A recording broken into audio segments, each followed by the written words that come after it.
am a squirrel and I have too many hobbies, from cozy and fiber related to more spooky and eccentric. And this used to be the YouTube channel where I would post about what I'm doing with my fiber crafting, as well as kind of like rambling about some of my other hobbies while I work on a project. And I haven't been posting lately, and I kind of want to talk about why. So, if that sounds good to you, let's jump in.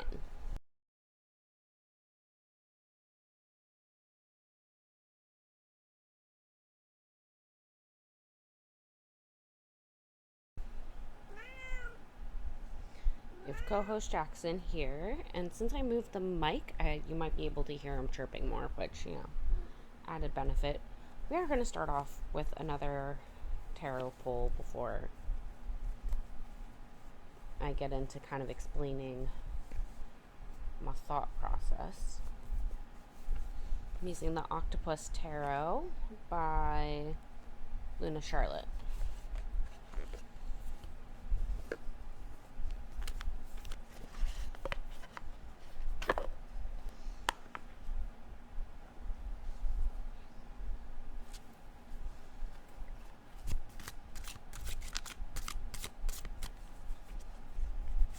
Oh, hello, Jackson.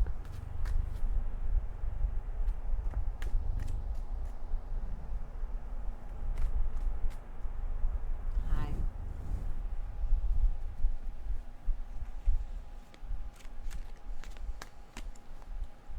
Do you want to pick the card? Okay. Card for today is Six of Cups reversed. It's just kind of funny because the cups are all about like different emotions and creativity and that kind of life, and that's kind of what I'm wanting to talk about today. Hello, Jackson.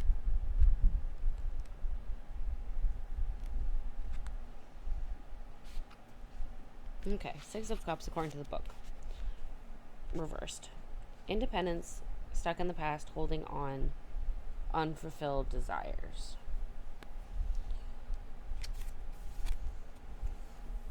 You can see once again all the cups are filled with different flowers and different items that the octopus has. And there's also a smaller octopus kind of in the frame, so oops.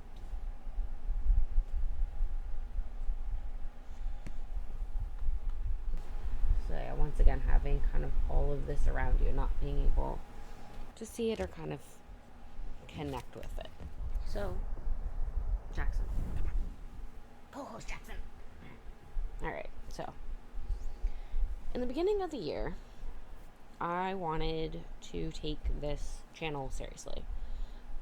And even if I didn't get like any subscribers, don't watch the videos, I made a goal to post a video once a week, and kind of alternate like knitting podcast videos and kind of more chatty, randomy videos that were about like other things that I wanted, so like books and tarot and stuff like that.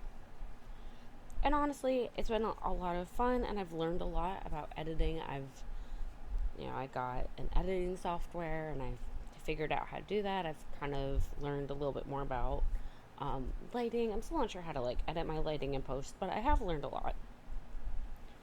And it was going really well up until spring break. And then after spring break, a lot of stuff kind of got really intense with school. Not so much with work, but definitely with school, and also some stuff in my personal life. And I was still knitting a lot, and I was even still filming content and editing it, but I haven't really posted. I think I posted like one study with me video, and which I don't think anyone's seen, which is fine. It's kind of an experiment on my part. And like that was about it. Like I really haven't posted, which is extra silly because I have like 3 videos filmed, and then I have an additional video that's like filmed and edited. And so, like, the hard work stuff's done, right? Like, I've done the work, so why, I don't know, I've had this like mental block about posting. And I don't know if it's just kind of like my, like, if I'm just getting frustrated by the whole thing, because, you know, I can say until I'm blue in the face, like, oh, I wanted this channel for me, and it was a learning experience, and it's, you know, it's good for me to have, you know, consistency and kind of like see the progress of all my objects, like finished objects, and especially this year because I'm really trying to like finish all my whips, and that's been a really like interesting kind of challenge because it has forced me to like really like go back to whips that have been languishing and kind of think about why. And this is all going to like inform kind of how I go about starting projects in the future.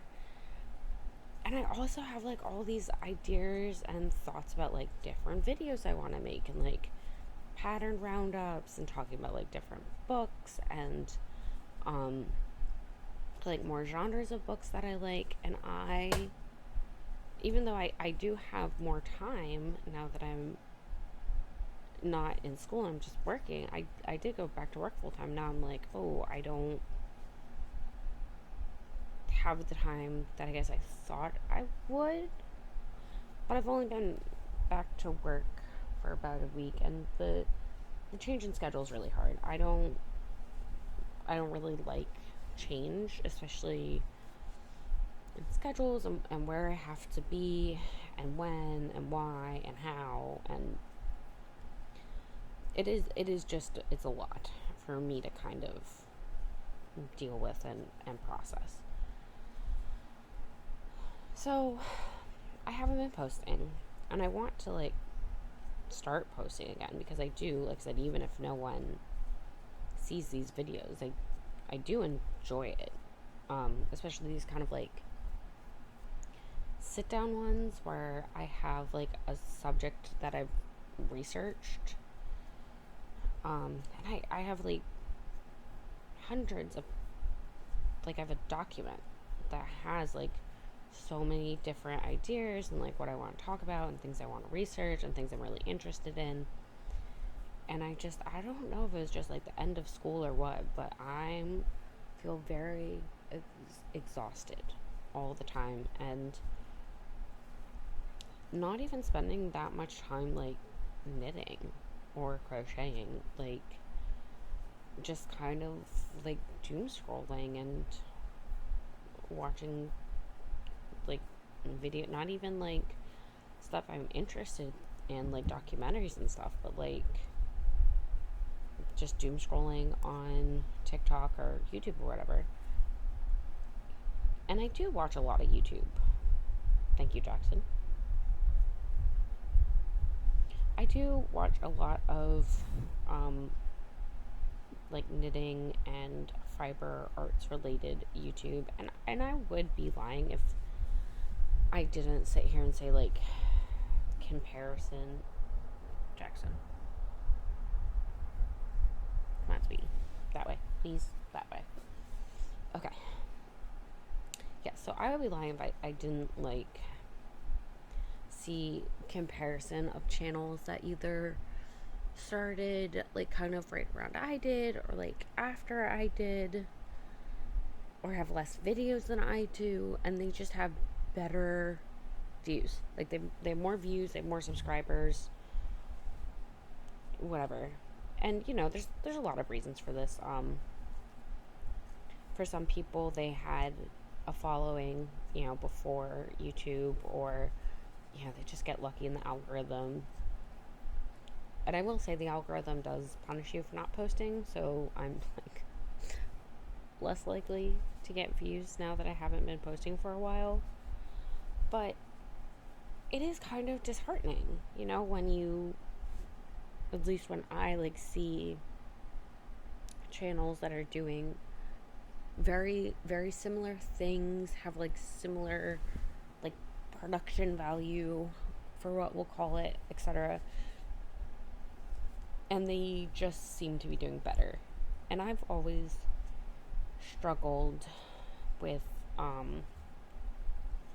this comparison. And a lot of people are like, oh, comparison's the thief of joy. And there's that. But there's also, for me, some internalized ableism. I haven't really talked about it much, but I grew up in special ed. I have specified learning disorder, which is more commonly known as dyslexia. I actually have dyslexia, dyscalculia, dyspraxia, and dysgraphia, which is why it's all lumped together under specified learning disorder, because it's all we think so far. And by we, I mean like researchers who research special education kind of think it's like very similar like pathways that are like mixing a lot of this stuff up, and just how it expresses itself is different. So like dysgraphia, let me define the terms, because I kind of think that everyone knows them, but apparently not. So okay, so dyslexia is the one that most people think of. That's when you mess up letters a lot, or words. So dyslexia is like that like lexicon. So letters, words, written stuff like that. So for example, sometimes I will just say sentences backwards. Like I'll flip verb order, or like adjectives. I'll like flip around a lot, or especially when I'm really stressed, if I'm like, if I might call like a soda a juice, because in my brain, like soda and juice are both like sugary drinks. So especially if I'm really stressed, really flustered, like my brain doesn't always go like, oh yeah, that's a Coke, that's a soda. It goes like sugary drink, pull a random noun out of the like sugary drink bucket in my brain. Dyscalculia, so calculations, is the same thing, but like more specifically with numbers, and also spatial reasoning and logic. So struggling with knowing, like, if you give like a bunch of like Legos or like puzzle pieces and you ask someone to like fit them all in a box, that kind of spatial reasoning can be affected. Dysgraphia, so graphic, it's writing, and it also has to do with fine motor control, which is really funny considering I'm a hairstylist and I knit and crochet, which are all things that have to do with fine motor control. But that's also because I had to work at my fine motor control, right? Like I had drills of like handwriting sheets, and like pinching tasks to improve my fine motor control, because it was really lacking as a child in special education. Also, I will say, like, when you're in special education as young as I was, like, a lot of the stuff is it's like treated like games, at least for a while, so you don't really realize that you're in special education. But then like the longer you're in it, because I was in it through middle school, the longer you're in it, the more you realize that you can't do things the same way your peers do. And you do start, benchmarking yourself against your peers, and seeing that you are very different. And I occasionally had teachers that, I don't know, because I had an IEP. So, like, the teachers should have known that I was in special education. But, like, some of my normal teachers would get really frustrated with me with things like organization and not turning in homework. and kind of like berate me for it because they thought I was a normal student, or maybe they didn't quite understand like how bad like my disabilities were. So they thought I was a normal student, so they expected me to do normal student things, and then when I didn't, they would get frustrated, and that became really hard to deal with. And that has always kind of like stuck with me. Like when I have to do things differently or work a little harder or can't do things like my peers can do, it really, I really struggle. So now I'm an adult and I'm on YouTube, and there's a very, oh, and I didn't mention it, but dyspraxia is again like spatial awareness, and you kind of don't know where your body is in space. It deals with your proprioception, and they all kind of tie together. But anyway, so when you're on YouTube and you post a video, like you can see how many people watch your video, like where they come from, like what device they're watching on, like all this information, all this data. And then you can also see like when you go to other people's channels and look at their videos, you can see how many views and subscribers they have, right? Like you can see that. And numbers are very like clear cut. It's not like, oh, I feel really proud of this video, or I feel, it's like it's a number. So it's very frustrating when I know I'm like trying to put in a lot of work into these videos and no one's seeing them. Now I do have one video that has a good amount of views. And part of me was like, oh, I should like kind of just make my whole channel like kind of like variations of that video because that's getting views and that's working. But also, I don't really want to do that. So I'm kind of like, this is a creative outlet because the editing, you know, trying different things with editing is creative, and kind of figuring that out, and that's cool. But I don't know, there's a lot of things where it's like I know that I should be posting, and I should be posting more, and I should be filming more consistently and doing all the things, but I don't know, I've just like kind of hit a wall where I've just stopped doing kind of a lot of stuff, and YouTube's been part of that like stuff, because like if I don't post a YouTube video, like I don't get paid from YouTube, right? I'm not a monetized creator. Would it be cool to be a monetized creator? Maybe. I don't know. Like, I'm a Capricorn. I'm not gonna say no to extra money. But that also is like, you know, it has its own set of like pressures and pros and cons, and I really am focused both my career in hair and then also like my next career in marketing. So I've just kind of been struggling with what to do. And it's even more frustrating because like I was doing the thing. I was posting videos like every single week for like 3 months.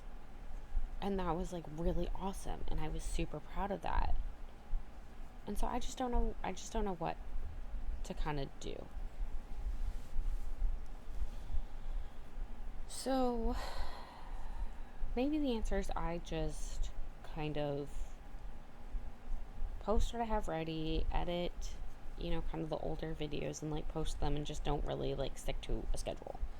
And just kind of post stuff until I feel like I'm caught up, and then kind of go back to like once a week. The other thought is just like, don't post any of it. Just kind of like put this up, kind of saying like, hey, I've been gone. I DKY. And then go back to like kind of normal posting as much as possible. Or I kind of just like stop doing this altogether. Like I stop filming and posting, but like that also sucks because, like I said, I have like a lot of ideas of like what to post and like videos I would like to do. And because I haven't like posted like a month's worth of those videos, I can just like move them forward, and then like I'm pretty sure I have like content for the rest of the year, at least like a vague outline of it.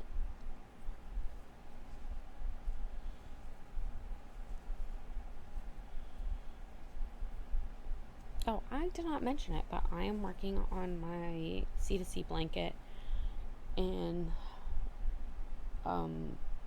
Lily Sugar and Cream Cotton, which gets a really bad rap. But I honestly like it for like housewares. And I'm on a size 5mm hook from Nerdy Bird Co., which I love, and I would love to be able to get another set of these because I have like a half set. So I'd love to get like the other half and have a full set of my finger bone crochet hooks.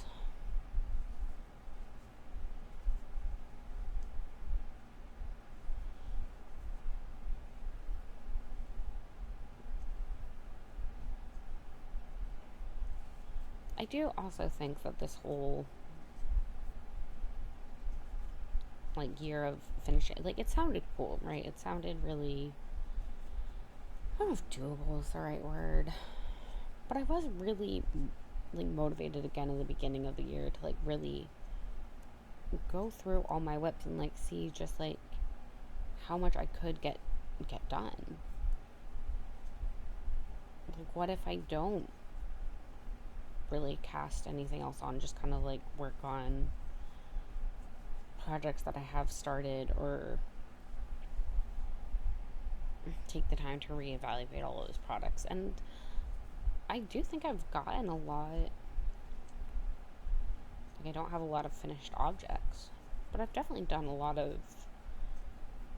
knitting and crochet and gotten like a lot further on stuff than I think I would have normally.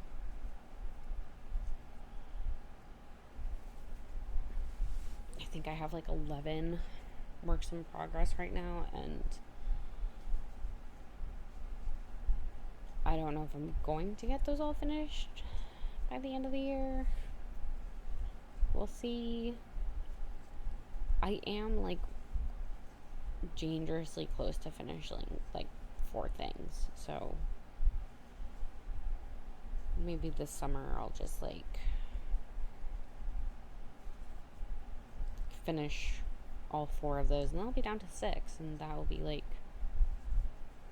a reasonable number.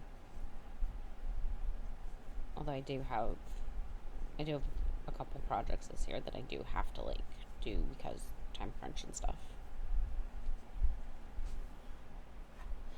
So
sorry, I'm not good enough at crochet to like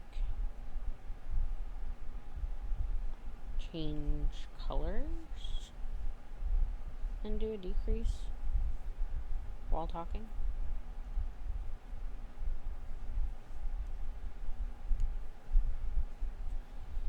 I'm also pretty sure there have been a few places that I have messed up color changes, but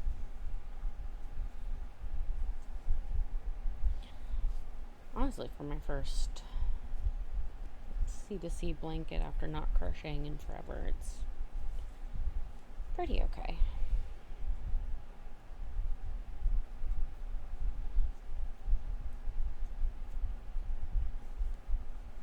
Oh yes, comparison. So, yes. The other thing that I kind of struggle with when talking about like knitting, social media, and comparison is how fast people are like producing. And this is a slow hobby, right? This is a slow craft, slow fashion, slow.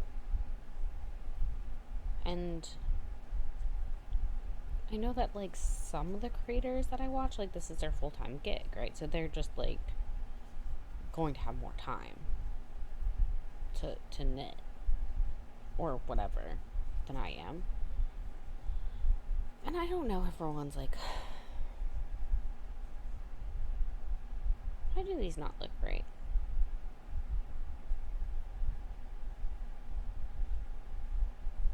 I don't know, I guess I do. Yeah, and like I don't know like everyone's like life situation or whatever, but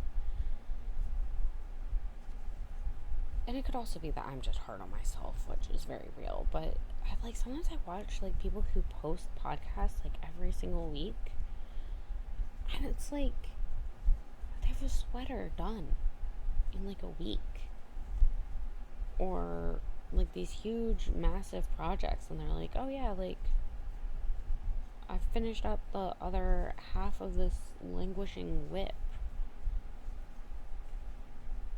in less than a month. I'm just like, am I like the world's slowest knitter? Is that what this is? Like, what's even the point of having something where I post even bi-weekly about my projects, and it's like, oh yeah, still working on this like one itty bitty part of the project. Now, I know, like, so there's lots of things, right? Like, so for example, most of the stuff that I knit is in fingering weight yarn. And I understand intellectually that like a sweater in fingering weight yarn is going to take a lot longer than a sweater in bulky weight. And I also know that I tend to knit things that have a lot of detail into them. So like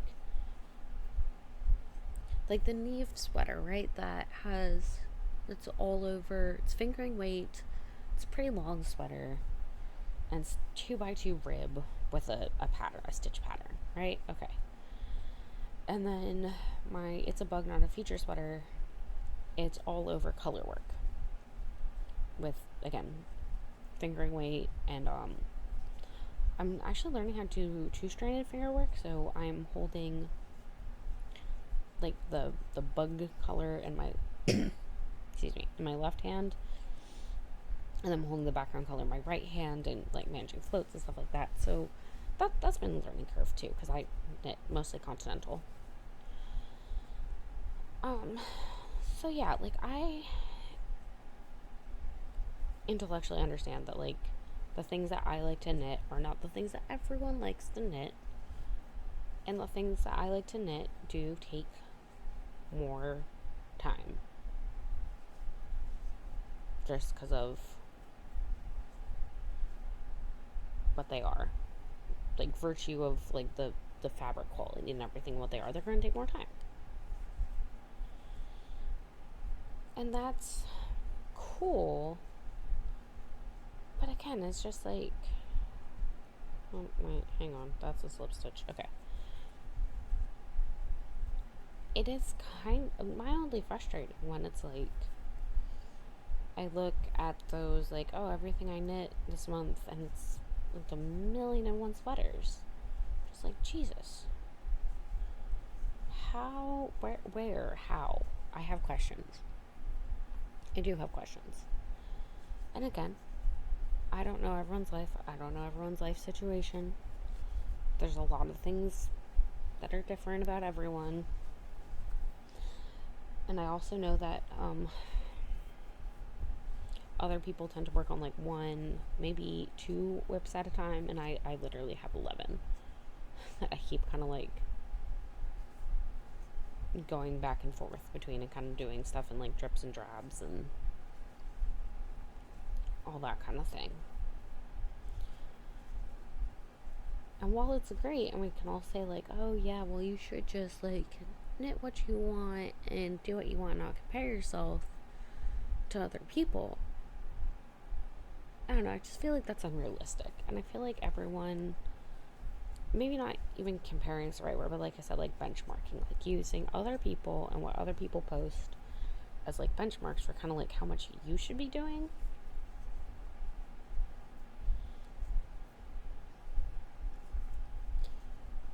Because, and I understand, like, video is inherently manipulative.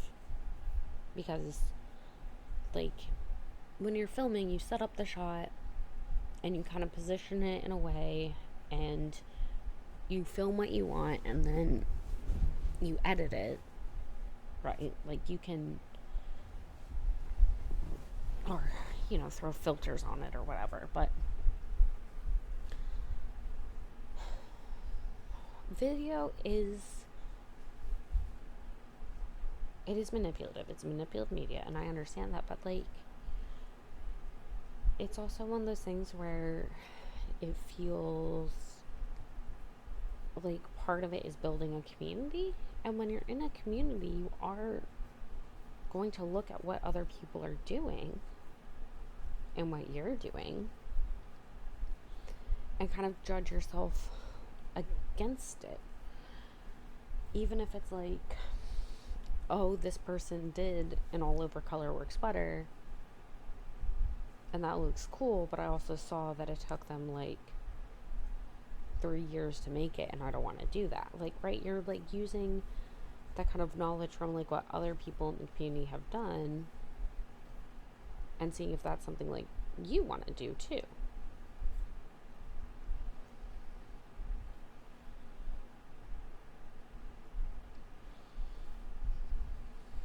So while it's so easy to say like, oh, don't compare yourself and focus on yourself and blah blah blah blah blah, again, I just find that very disingenuous and unrealistic and not how it the world and how communities like at large work.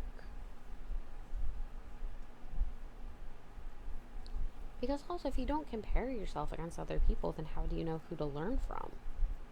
Right? If you're not looking at other people's work, like, how do you know? And that's the other thing. Like, I might not know people who, like, the 5 people who watch these videos. I don't know what they're thinking and how they're taking the videos. And maybe some people are watching the videos and watching kind of like what I'm producing and stuff like that and saying to themselves like, wow, like I could never knit something that fast, or like I could never knit something that intricate, or I could never whatever, you know, like that's the thing. I don't know how other people perceive my content. I just know how I perceive other people's content, how that makes me feel, both as someone who consumes social media, like knitting related social media content, and as someone who like knits and crochets and sews and like all of, and you know, reads and all the other stuff like I like to do. So this is a very long-winded ramble. A very long-winded way to say I don't know what I'm doing. I'm kind of disappointed in myself for not meeting the goal of posting every week. I understand that I have different needs, both with like my schedule, just like my work, and also kind of the limitations, like my personal physical and like mental limitations, since I do have things that affect me, like especially in school. Like it's great to say like, oh, your learning disability only affects you like as a child or whatever, but no, my learning disability affects me every day of my life. And if you don't think that someone's learning disability affects them every day of their life, it does. It just, you end up having better tools and better ways of dealing with it, I guess, through time and experience. So yeah, again, I do have to be a little gentle with myself. And, I've posted what? Like, I've posted, I can't look now, but like 10 videos, I think, pretty consistently. And ooh, that's the wrong spot. Hang on.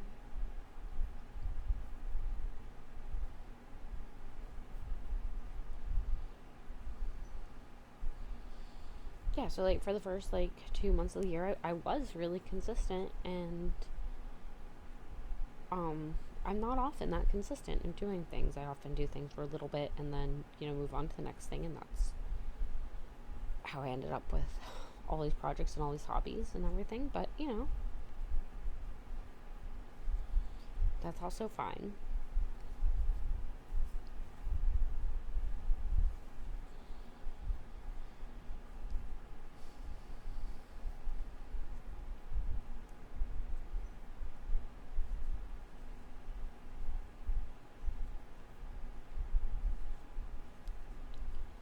So I guess to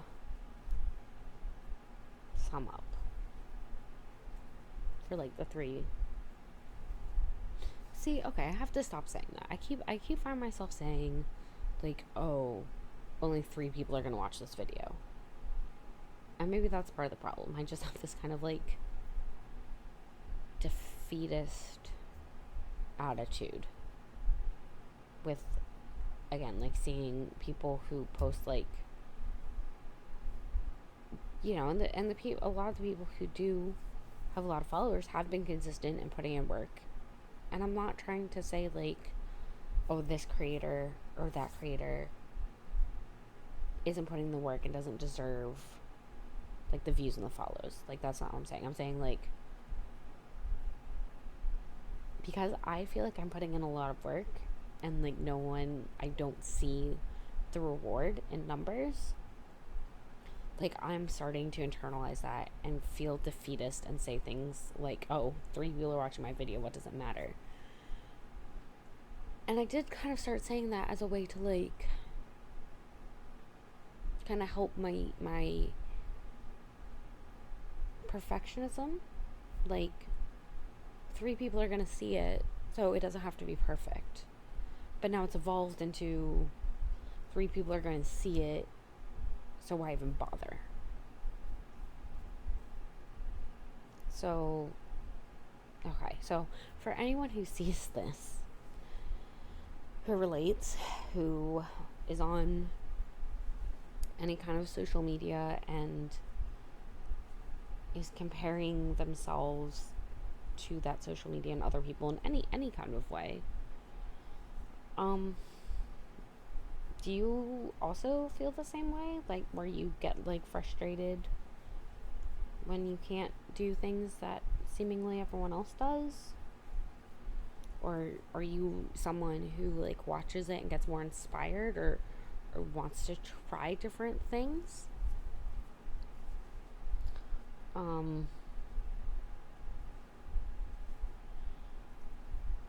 don't don't know. I don't really have any answers. And I do think I do need to try and start posting again. Even if it's not the most regular. Because then because if I stop posting now, then at the end of the year, I'll be like, oh, I should have kept going through that hard part. And maybe just like stopping and starting again is better than stopping and like not restarting at all. And at the end of the day, I do, like I said, I have so many ideas and like things I do want to film and want to talk about, even if it's just to get my voice out there and not really for anyone to see it. And at the end of the year, I'm still going to be a year older, so I might as well have, if not 52 videos, then maybe 30 videos. Maybe that's the goal. Maybe this year the goal is to put out 30 videos. And we'll see how that goes. And then maybe next year I can do more than that. I can do 40 videos. So we'll see.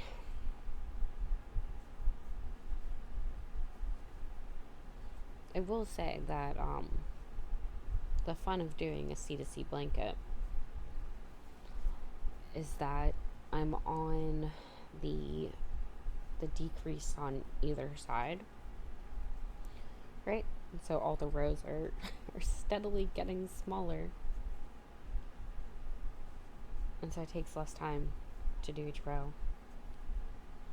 It's kind of like in the beginning of this project, I was doing like 10 rows a night because the rows are like itty bitty, and then in the middle I could barely do one row sitting down because it was just like so long. And now we're back to like, ooh, I think I've done like, yeah, this will be seconds, like 2 and a bit rows while I've been sitting here.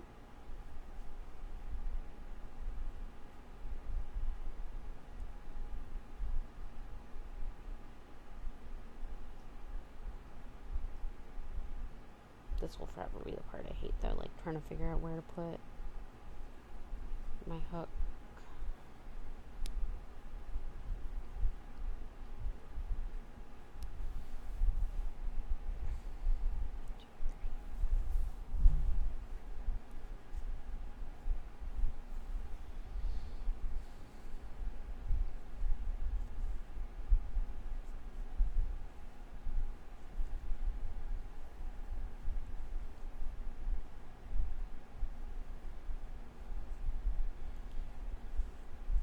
Although, I did notice that I like, because I bought this yarn to follow a pattern, and then I ended up not following the pattern. So I have like quite a bit of yarn left over. So, I don't know. Part of me is like, oh, I should just do a border around it and then just go around and around on the border until I run out of yarn. And then another part of me is like, oh, I could just like make another one once I'm done this. And I also have a Battenberg blanket, so maybe once I'm done this and I'm done my Battenberg blanket, I'll come back. Though, as I've said before, like I'm doing my half double crochets completely wrong in this, so I really hope that like the couple squares, because I made like 5 or 6 squares for the Battenberg blanket, so I really hope like those squares are done correctly. So yeah, we'll have to see. Because I am planning, once I'm done this, to pull out my Battenberg blanket and work on squares for that.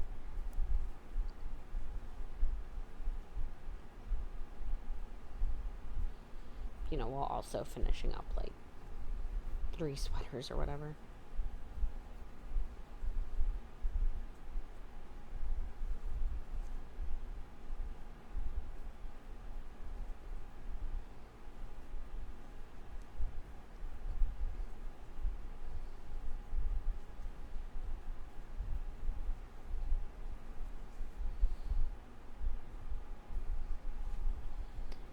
Well, I hope that.